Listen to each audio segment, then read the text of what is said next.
Hey, Adam Savage here in my cave with a sweet show and tell.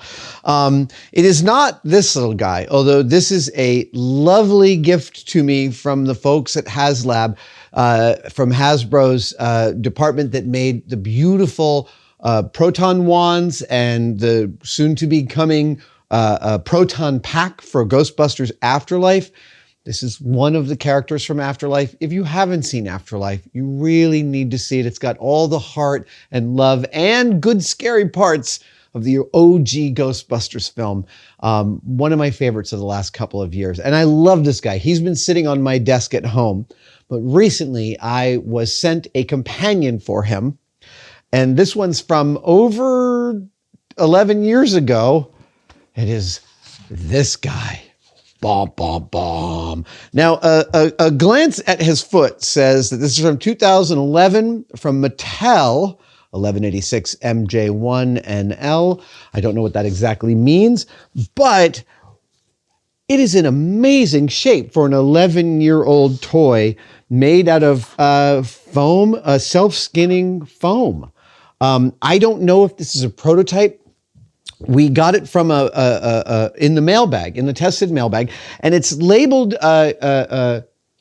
Curio Cash Toys, which looks like a sports card memorabilia company. And then when we look at the address doesn't really make sense. So if you sent this to us, we'd love to know more. He is magnificent.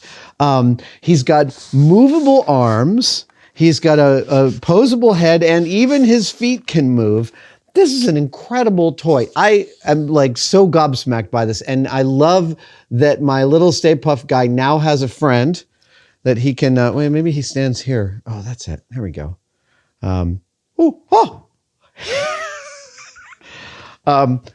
Dude, like this is one of the great villains from movie history.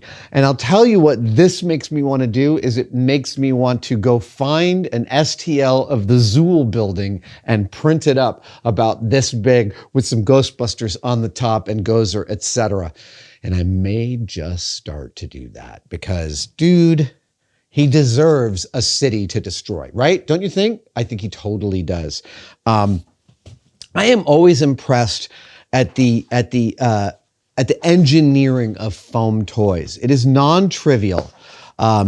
This is obviously shot into a tool, but self-skinning foam is complicated. And the paint job on this is incredibly subtle. It might not be coming across on camera, but there is like a light dusting of blue at the seams here. It's actually probably looks even better on camera than it does to me personally. There's some great sensitivity in this design, and I would love to know more about, who produced this. But suffice to say, this Stay Puft dude is an absolutely perfect addition to the collection here, especially since he's got a small companion. And ooh, wow, I'm able to balance it twice in a row. That very quick show and tell, but a lovely and gratefully received mailbox special. Thank you so much, whoever sent this. And yeah, he's going to get a pride of place here in the cave.